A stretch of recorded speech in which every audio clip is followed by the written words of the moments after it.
Spark. Remember, Tuesday Spark is about information and inspiration and insight that may spark something in your mind. Listen, I'm not trying to tell you what to think, I'm just trying to get you to think. Remember, it only takes a spark to start a fire, so let's spark it up. Listen, before we get started, I want to invite you to subscribe to the YouTube page. It's called The Village Church DC on YouTube, or you can go to Dr. Louis T. Tait, also subscribe to my YouTube page. Please do that. And also, Twitter is Dr. Tait Jr. It doesn't cost you anything. It just asks you to subscribe. So as you just join us and make sure you pass the word around to subscribe. I want to continue part 2 of Black mental health today because it's important, and this month is talking about mental health. But sometimes when we're talking about mental health, we think they're one and the same in terms of the different ethnic groups, but there are some differences in terms of how we are treated when we go to get mental health, how we talk about mental health in our communities, and how we feel about dealing with our mental health issues. Racial violence and discrimination are all woven into the fabric of this country, the United States. The way policies and laws are implemented, weaponization of whiteness and privilege, disparities in education and health care, housing, and you just name it. The horrible and senseless killings of Black people throughout the nation's history and into the present day. How do you daily act out of racial violence, injustice, discrimination, and how does it affect your mental health, and particularly mental health of Black Americans? What is it like to work and live beside people who don't value you as a human being? What is it like to live in a country where your rights are frequently threatened or challenged or changed, like what's happening now with voter rights, what's happening with the right to protest? And so I thought about that in mental health. I've been thinking about my dad lately, because my dad he passed away in 1996, and it was a tough time for me, and I think also my siblings and many of in our family. And so, but I thought about his life, and I knew that my dad, growing up in Alabama, in the early 20s, because he was born in the 30s. Growing up, he was born in 32, so growing up in the 30s and the 40s and the 50s in Alabama and living next to a Klansman, that is, the KKK, the Ku Klux Klan. And I said, my dad perhaps, had been traumatized by those experiences as a young teenager, because he entered into the U.S. Army at age 15.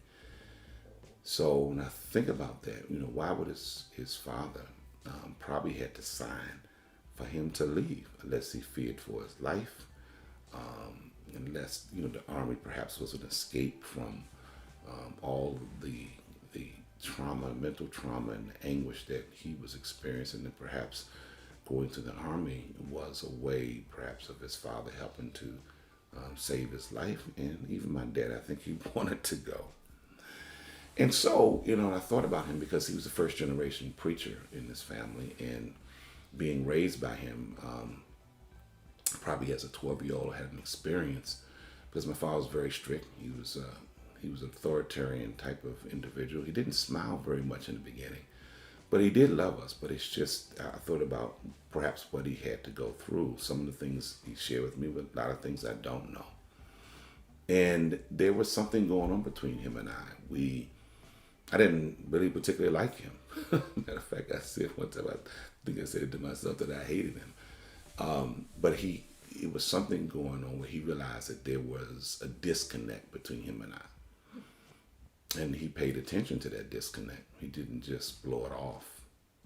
And so he decided, I don't know how he came to this conclusion, but he decided that we needed some therapy, some mental health. And he took me, and I think he took the entire family, to Children's Hospital to see a psychologist. I don't know if we went more times, but I do remember the one time. And this was extraordinary because my dad, he was a Black man, He's a preacher and pastor of a Pentecostal church. You know, most people, particularly out of these traditions, Pentecostalism and the black church, we think that we can just pray everything away. We can speak in tongues and it'll go away. Somebody get some oil and slap it on our head and it'll go away. And I still have believe in the church. I'm a part of the church. I'm a pastor of a church, but there's nothing sort of anti-God or anti-spiritual about getting therapy. There's nothing. It's nothing sinful. God can work with a therapist as well as He can work with a person who heals with a gift that He's given us. All of it's about healing, and therapy and mental health is about healing for your mind. So He took us there, and I remember. I think I was in tears. I think we all were in tears. But the psychologist said, he told him some things. I do remember. He said, you have to spend some time with him. And so he did. He did all the things. Sometimes you can be in the same space with an individual, but you're not there. You're not present. And it doesn't mean that you don't love them, that you're not providing, that you're not caring. But there's a sense of where that person, where you get to know them on an intimate level, even your own children, where it's not just about you providing food and shelter and discipline, but it's about you connecting with them where they are as a child. And so 12 years old, in this action that he took, it saved my life and it probably saved his life. We became the best of friends. And I say that because some of you maybe listening to me may sense something that's happening with you and your child or you and someone that you love, that there's something that's not quite right and it's a mental health issue. And you need to take some positive action, not by condemning the person or ridiculing them, but by loving and caring for them and getting them the help they need.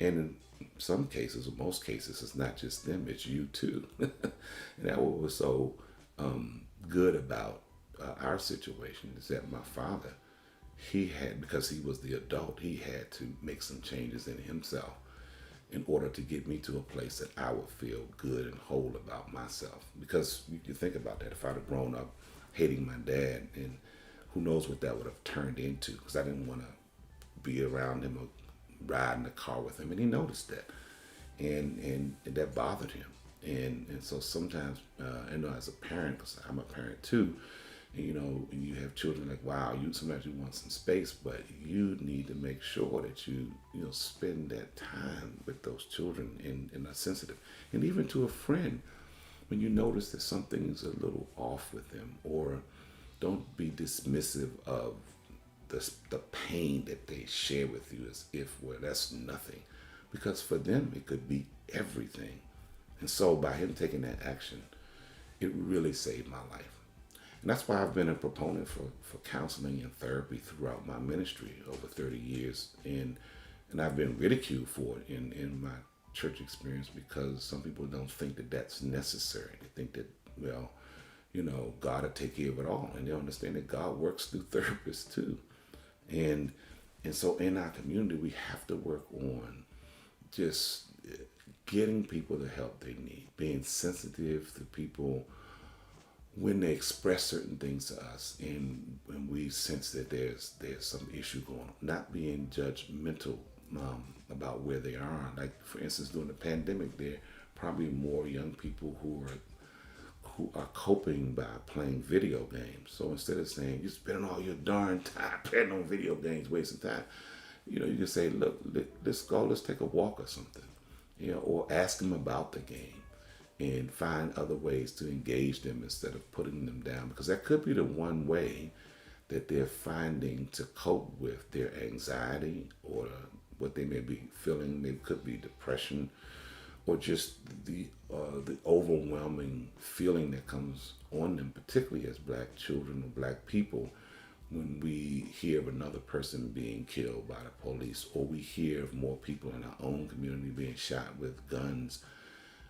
that we didn't manufacture, but we have them in our possession. And just the proliferation of problems where people sometimes they're angry, but they don't even know why they're angry, because of these years just systemic racism and just a lot of different. You never know what a child experiences.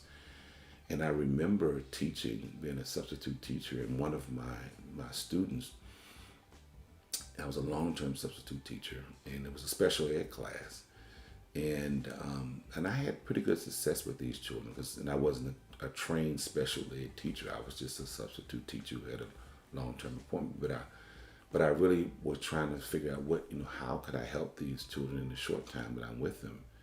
And one day I had a talk with one of the young men who gave everybody trouble in the school, and found out one of the reasons why he was so sort of stressed because his father had killed his mother and put her in the trunk, and they drove around with his mother in the trunk of the car for the whole day. Can you imagine that? And you could imagine him riding with his father who had just killed his mother, and they're driving with her in the trunk of the car. He dared not say anything. And so how do how does this was middle school, so this boy is about in the 6th grade. How do you process that? How do you get through this? So sometimes when the kid when he would go off, I didn't understood why, and I was able to talk with him, and maybe he thought it was his fault. Maybe he had guilt. Who knows? But the thing is, these are just some of the examples. Well, I want to tell you, just like my dad did for me, perhaps you can do it for yourself or do it for someone else. But you're not insane. You're not crazy. You just need to take care of your mental health and help to take care of the black folks that you have some connection with, so that we all stay healthy. Now listen, don't forget, I want you to take the time to subscribe to the Village Church DC on YouTube and or Dr. Louis T. Tait Jr. on YouTube. It's free. Your subscription doesn't cost a dime. Or you can Twitter, which is Dr. Louis Tait Jr. You can see us there and keep in touch. Look, have a wonderful evening and take care of your mind. God bless.